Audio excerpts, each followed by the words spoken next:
The Epic Game Store just got afflicted with its first NFT game. Oh, God. It's called Blanco's Block Party, a sort of Roblox-like creation game powered by everyone's favorite tech snake oil, Web3, and the blockchain.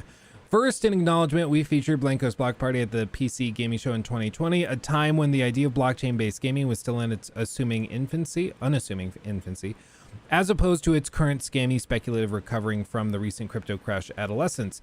Our write-up at the time contains dark portents of what was to come, with some Blancos being seasonal or limited edition. There's a certain rarity to certain characters. It follows the same logic that collecting physical designer toys in that sense. Maybe my skepticism is unfounded, especially when Blancos has such killer apps as the mini bee winged donkey looking skin made in collaboration with Burberry. It's only $900. A single skin is $900. Wow. So this is it. Again, the problem is just when this is what your game has been designed around the monetization, the game is rarely good. Yeah, it's very Roblox. Very Roblox. And yeah, you're buying these skins. They partnered with Burberry to design a $900 skin. That's unbelievable, dude. That's unbelievable. If you want players to use this, they need to have fun with the game. And when you have a great game with unique cosmetics that they can trade and sell and stuff, cool. That's interesting to me. But this, I don't understand. What even is the game? They show little stuff like this, running through these things. Level design, okay.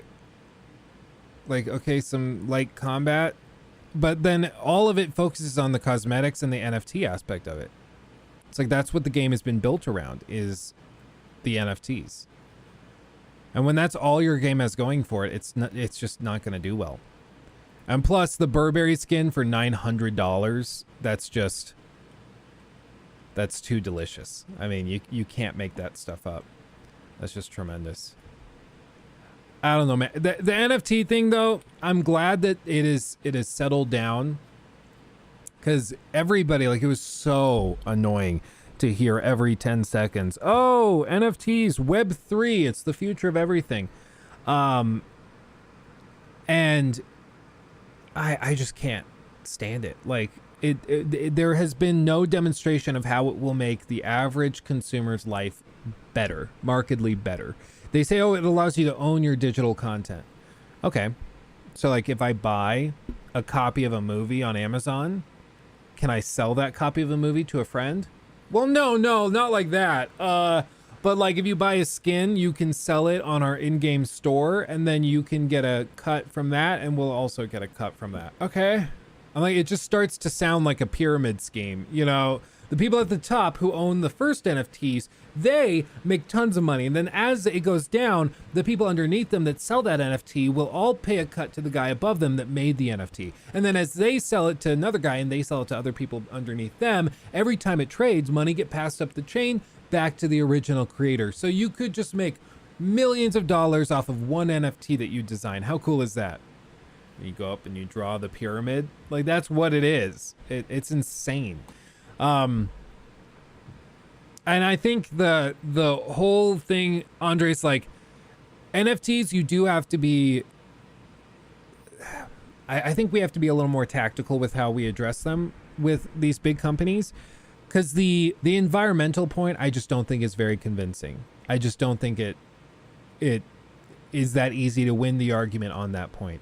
I think it's much easier to just say this is a pyramid, you're describing what is effectively a pyramid scheme where you're just trying to do this. Yes, the power consumption is ridiculous. It is extremely, extremely high to mine these things, but you're effectively arguing that the mining further up the chain is why this thing down the chain is bad, when you don't have to do that. That's still a valid point, but you can just focus on this thing and show how stupid it is.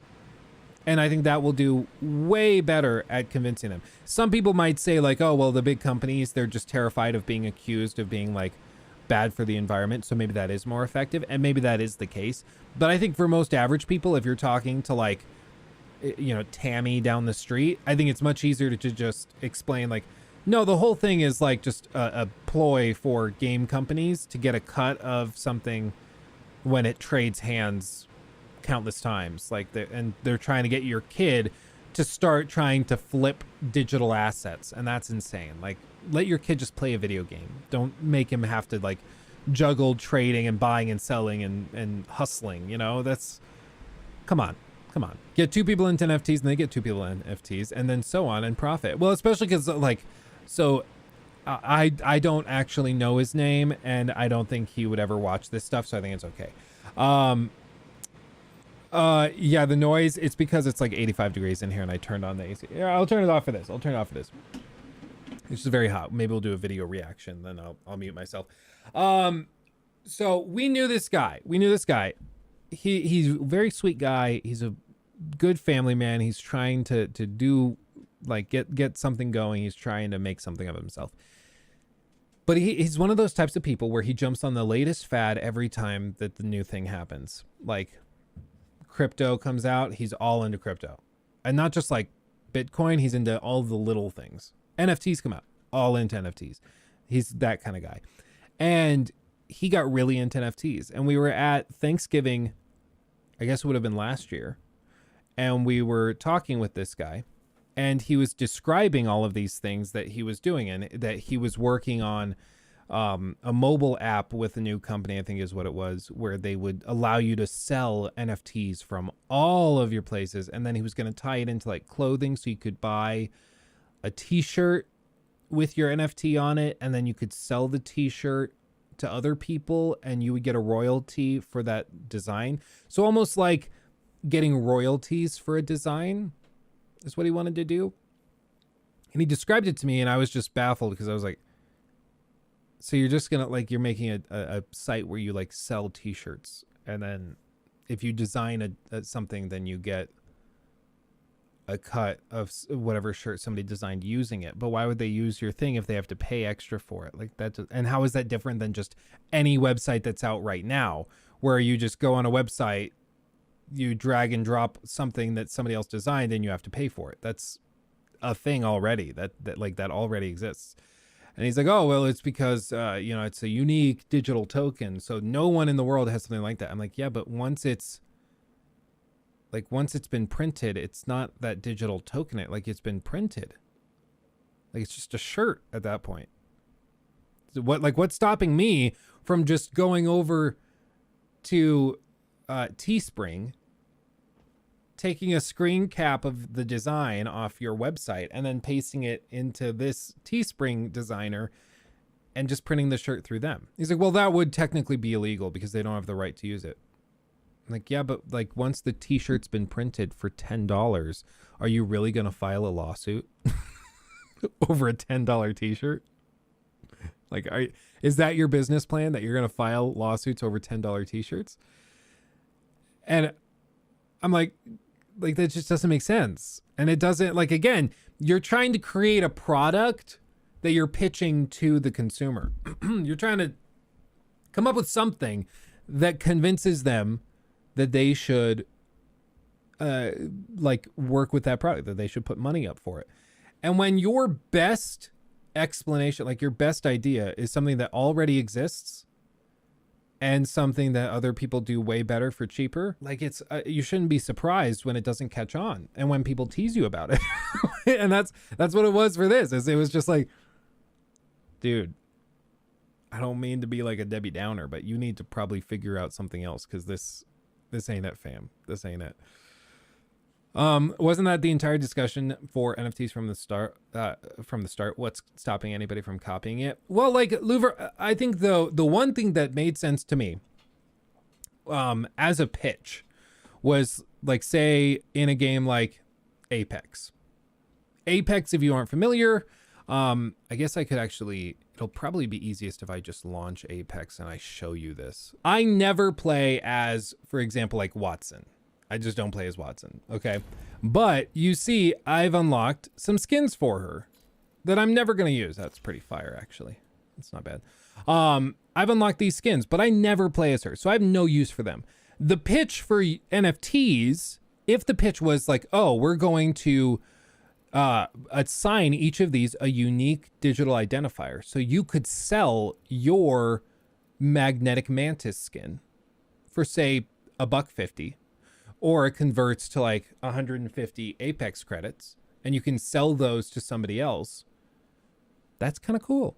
I'd be into that, because then I would go through here, I would sell all of the skins I don't need, and then I would go in here, I don't need any of these banners, so I can sell this banner to somebody who's looking for it. It would work really, really well.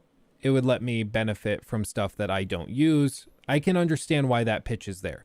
The problem is, yeah, for one, CSGO already does that without NFTs. Yeah, so you don't, it's proof of concept. You don't need this new Web3 NFT thing to do it. It's been done by many other companies for a long, long time.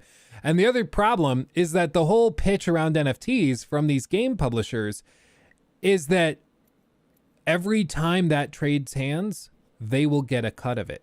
So if I go in here and, oh, I've got my Revenant skin, and say, I like the False Idol skin, I don't need the Skinwalker skin. I sell the Skinwalker skin for $10.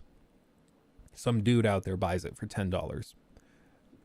EA wants to take like a 10 to 20% cut of that. So they take $2. And then I'm left with $8. Okay, cool. They pay $10. EA gets a cut. I get a cut. And for EA, it's great because they already either gave me this skin through gameplay that I earned after spending a ton of time in the game, or I bought Apex packs, or I bought the season pass and I gave them money, and then in turn I got this thing. So for them, they already got money up front for it, and now with me selling it, they get another $2 from it. So it's just endless money every time it trades hands. And then the next time that guy does it, he sells it, and then EA gets another cut as it trades hands again. One of the pitches with NFTs, though, is if I say, like, this was another game and I designed this skin, and this skin was my NFT for Apex Legends, the pitch is that I sell this NFT to somebody. Say I list it on the marketplace for $10. Somebody buys it for $10. They get to use it in the game. That's kind of cool. I designed it. I got paid for it. That's cool. And it's in the game, so you can't just copy and paste it. You have to go through the official source. But the scammy part of NFTs is that some of these companies were pitching that then when he sells it next, I would still get a cut. It would pass up to me for being the original creator. And then when that person that bought it, 2 levels down, the third person to own it, first me, then this guy, then the guy beneath him, that guy sells it, it would be passed up again to the original creator. And the guy above him would get a cut. You see how it starts to look like a pyramid? Because it is. Like, that's the whole pitch, is to create thousands, if not millions, of little pyramid schemes. And it's just like, it's not that compelling, especially because I think at the end of the day, people from the start aren't that thrilled about buying skins. They're just not. Like, grinding for them, yeah, there are some whales that will pay for them, but for the most part, people grind for them. I got lucky. I unlocked this skin like my first week of playing Revenant, and I've used it ever since. I love the skin. Would I pay $20 for it? I don't think so. Sure don't. Sure don't. But that's why, like, the initial pitch of NFTs can make sense. But once you get into the details, it stops making sense and it starts to fall apart. And you see, like, the store where they sell these things. So, like, this would be the pitch. Is somebody designed this skin as an NFT. I buy it for what is effectively $12.50. They would get $2.50. EA would get $2, say. And then if the skin becomes really popular, because, say, like, Nick Merckx plays with it and everybody wants the skin, then all of a sudden the price on the market spikes to $50. Then I could sell it and I make a ton of money, right? Well, EA gets their cut again, and the original creator gets their cut. And I pass it on. The next guy, oh, it went to $55, so I'll sell it there. And it's just a pyramid scheme at the end of the day. So it's why, like, the version of NFTs that I'm all in for doesn't require NFTs. You don't need NFTs to do it. CSGO has been doing it for years.